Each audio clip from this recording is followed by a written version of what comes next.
Salut les internets et bienvenue dans ce nouveau Tu l'as vu mon culte, le hors-série des squatteurs de ciné, consacré aujourd'hui non pas à un film, mais à un thème, la comédie musicale. Alors pourquoi la comédie musicale me direz-vous? Eh bien pour deux raisons. La première c'est que cette vidéo a pour but de préparer le terrain pour la sortie prochaine de La La Land, le nouveau film comédie musicale de Damien Chazelle, réalisateur de Whiplash, dont nous ferons d'ailleurs une vidéo critique avec Thomas. Et la seconde raison c'est que... j'aime bien ça moi la comédie musicale.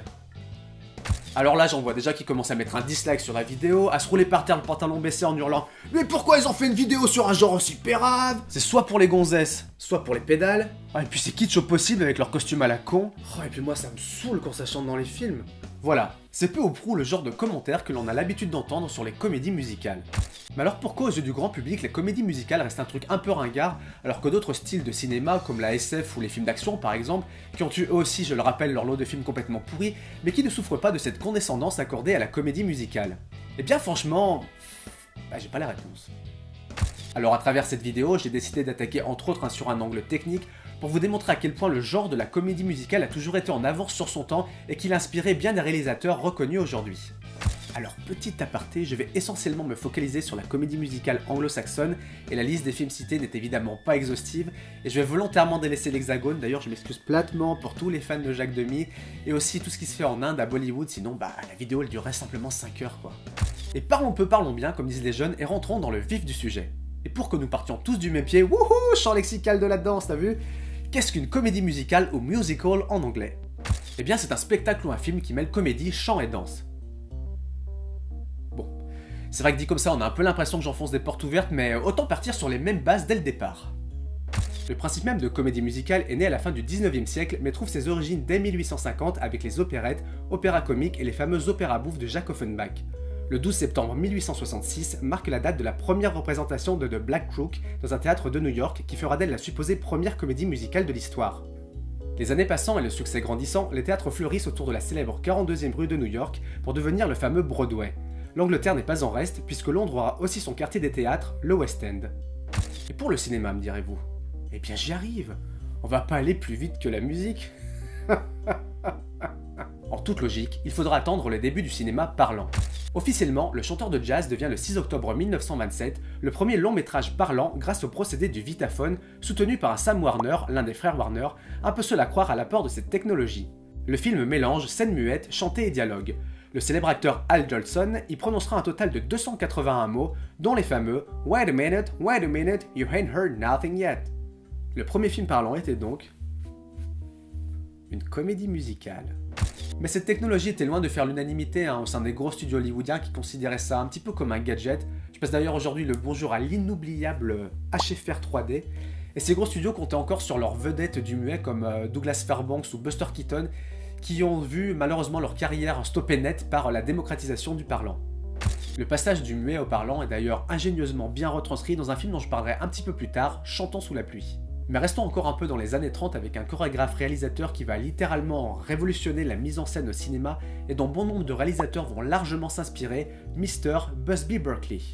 Il décide de casser les codes du genre en passant de 4 à une seule caméra afin de privilégier les plans séquences, et ces scènes chorégraphiées au millimètre près avec des centaines de danseurs et danseuses placés dans des cadres géométriques au noir et blanc très contrastés et des décors typés art déco accoucheront de ce qui fera l'une de ses marques de fabrique, le kaléidoscope. Des techniques reprises 70 ans plus tard sur des productions comme The Big Lebowski des frères Coen qui lui rendent au passage un bel hommage lors de la séquence onirique du bowling, et même le très estimé Michel Gondry n'a pas hésité à puiser allègrement dans les idées de Berkeley pour réaliser certains de ses clips les plus marquants. On peut voir ici des plans quasi identiques repris dans les clips Let Forever Be des Chemical Brothers, et j'irai même plus loin en citant également le fameux Seven Nation Army des White Stripes, ou même soyons fous dans le clip Around the World pour les Daft Punk avec son décor circulaire et ses prises de vue en plongée totale, avec une caméra placée à 90 degrés à la verticale. On dit alors que l'on fait un Busby Berkeley ou un Berkeley tout court, ce procédé étant une invention du chorégraphe. C'est quand même la classe d'avoir son nom comme technique de prise de vue, non? Fort de ses succès au sein des studios Warner, Berkeley ne tarde pas à faire des émules et de nombreux studios vont s'engouffrer dans la manne de la comédie musicale. On parle ici de l'âge d'or des comédies musicales. Le studio de la RKO fait ainsi naître son duo mythique Fred Astaire et Ginger Rogers, dont la classe et l'élégance ne sont plus approuvées. Avec des films comme Top Hat ou Swing Time, claquettes et humour sont les ingrédients de réussite commerciale. Le duo foulera les sols des studios pour 10 films avant de se séparer quelque peu sur le déclin. Du côté du fameux studio Lyon, la Metro-Goldwyn-Mayer, la MGM, la riposte ne se fait pas attendre et elle produit l'une des comédies musicales les plus ambitieuses au succès retentissant, Le Magicien d'Oz en 1939, réalisé par Victor Autant en emporte le vent Fleming. Son interprète principal, Judy Garland, dans le rôle de Dorothy, devient une star internationale du jour au lendemain à seulement 17 ans grâce entre autres à la chanson Over the Rainbow, présente aujourd'hui dans les mémoires collectives et initialement coupée du premier montage. Comme quoi, y a que les imbéciles qui ne changent pas d'avis. Cette chanson a d'ailleurs connu des dizaines et des dizaines de versions et a été repopularisée en 1996 au ukulélé par le chanteur hawaïen Iz. Le Magicien d'Oz reste aujourd'hui le film le plus vu dans le monde d'après la bibliothèque du Congrès américain, et il a même eu droit à son adaptation urbaine et afro-américaine sur les planches puis au cinéma en 1984 avec Diana Ross, Michael Jackson et Richard Pryor sous la direction de Sidney Lumet. En 1988 sort le devenu culte Mais qui veut la peau de Roger Rabbit, réalisé par Robert Zemeckis, Monsieur Retour vers le futur. Le film obtient un très gros succès commercial grâce à son humour débridé et ses personnages charismatiques, mais surtout grâce à l'excellence de sa réalisation mêlant prise de vue réelle et animation. Et pourquoi je vous parle de ce film, me direz-vous? Eh bien parce que ce procédé avait déjà été utilisé par les studios Disney en 1964 sur la magnifique comédie musicale Mary Poppins avec Julie Andrews et Dick Van Dyke, notamment lors de la fameuse scène de danse avec les pingouins. J'adore ce film.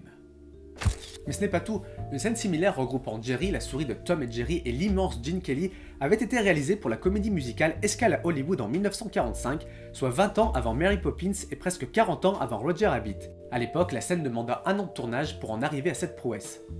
En 2010 sort Inception de Christopher Nolan qui deviendra culte instantanément et vénéré par une grosse proportion de cinéphiles. Beaucoup de séquences deviendront marquantes, dont la Hallway Dream Fight, cette scène de baston qui se déroule dans un couloir en quasi-apesanteur. Et là vous me dites, ouais ok mais ça n'a pas grand chose à voir avec la choucroute.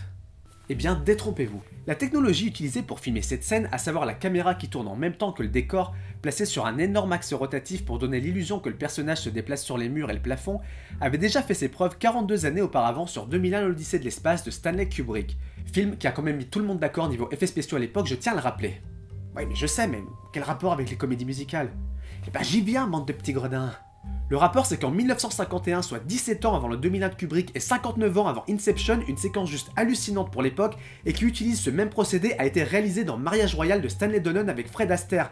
Haha. Alors c'est toujours ringard la comédie musicale? Bah non mais je m'emporte un peu mais... c'est vrai quoi. C'est pas ringard la comédie musicale. Les années 50 voient défiler de grandes comédies musicales, mais la plus emblématique reste bien évidemment Chantons sous la pluie de Gene Kelly et Stanley Donen en 1952 et qui frôle presque la perfection. Pour être très honnête avec vous, la première fois que j'ai vu ce film, je suis resté 5 minutes à la fin du film sans rien dire tellement j'étais sonné par ce que je venais de voir. En fait, il y a tellement de trucs à dire sur ce film, déjà à commencer par son trio Gene Kelly, Donald O'Connor et Debbie Reynolds, la séquence du cours de diction, la chanson Make 'em Laugh, le Broadway Melody Ballet et les jambes interminables de Sid Charisse, les reconstitutions drôlissimes des scènes de tournage d'époque où le cinéma se met au parlant avec toutes les contraintes techniques que cela imposait, l'immortelle scène de danse sous la pluie où Gene Kelly chante le désormais fameux Singing in the Rain présent dans la mémoire collective mondiale. Bref, ce film est un chef-d'œuvre intemporel et s'il y a une comédie musicale par laquelle vous devez débuter, c'est bien celle-ci. Les comédies musicales des années 60 commencent peu à peu à rompre avec le style de l'âge d'or des années 50.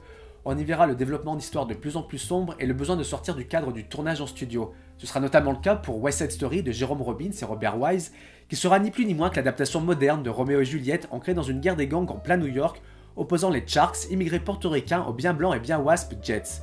Des idées à l'appel, des chorégraphies de génie et des chansons entrées là aussi au patrimoine mondial, telle la célèbre America. Ne cherchez pas plus loin, ce sera la deuxième comédie musicale à voir absolument. Les années 70 prennent un tournant plus rock, psychédélique et dévergondé grâce au mouvement hippie notamment. On y retient surtout Cabaret de Bob Fosse avec Liza Minnelli, Phantom of the Paradise de Brian De Palma, relecture rock du mythe de Faust qui inspirera grandement un groupe comme Daft Punk par exemple, le cultissime et vénéré Rocky Horror Picture Show avec Tim Curry et Susan Sarandon qui est toujours projeté aujourd'hui lors de soirées complètement what the fuck, Air de Miloš Forman qui portera une charge violente contre la guerre du Vietnam, ou même Grease, beaucoup plus consensuel, qui jouera sur la fibre nostalgique des années 50 avec son duo phare John Travolta-Olivia Newton-John et son tubesque You're the One That I Want que l'on retrouve pratiquement à tous les mariages. Les années 80 délaissent un peu la comédie musicale et l'un des films les plus notables reste The Blues Brothers de John Landis avec le duo Dan Aykroyd-John Belushi formé au Saturday Night Live. Le film se donne d'un casting 4 étoiles avec James Brown, Ray Charles, Aretha Franklin, Carrie Fisher ou même Steven Spielberg. Et ouais. Ce sont surtout les films d'animation qui s'inscrivent dans la lignée de la comédie musicale dans les années 90. En effet, Disney, qui n'a jamais vraiment délaissé le genre, puisque de nombreuses chansons sont présentes dans leur production, fera rentrer dans les têtes un certain Ce rêve bleu trouvé dans Aladdin en 92, ou le positif Hakuna Matata du Roi Lion en 94.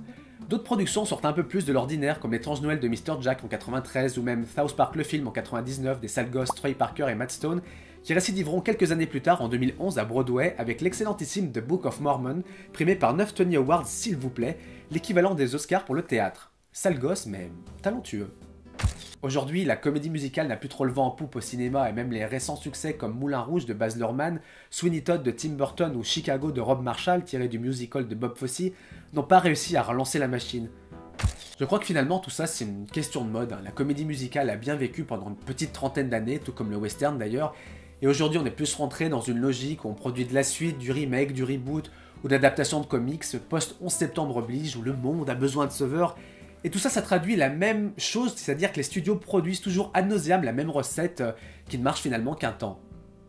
Quoi qu'il en soit, le public se lassera forcément et on rentrera peut-être dans une nouvelle ère où la comédie musicale fera son grand retour, comme ce fut le cas dans les années 30 après le krach boursier de Wall Street et cette crise où les gens avaient besoin de se sortir de leur quotidien un petit peu morose. Seul l'avenir nous le dira et peut-être que La La Land sera le renouveau tant attendu par tous les fans de comédie musicale au cinéma. C'était Tu l'as vu mon culte, j'espère que cette vidéo vous aura plu ou tout du moins appris quelque chose puisque c'est quand même son but principal. Bien évidemment, j'ai fait plein de raccourcis et je n'ai pas parlé de plein de choses mais il faut bien essayer de rendre ça un petit peu plus digeste. Si vous avez des comédies musicales à conseiller, n'hésitez pas à les mettre en commentaire. Moi je vais également en rajouter dans la description de la vidéo et surtout n'oubliez pas, les comédies musicales c'est mieux sur scène, au cinéma ou chez soi et avec des claquettes, c'est toujours plus sympa. Ciao!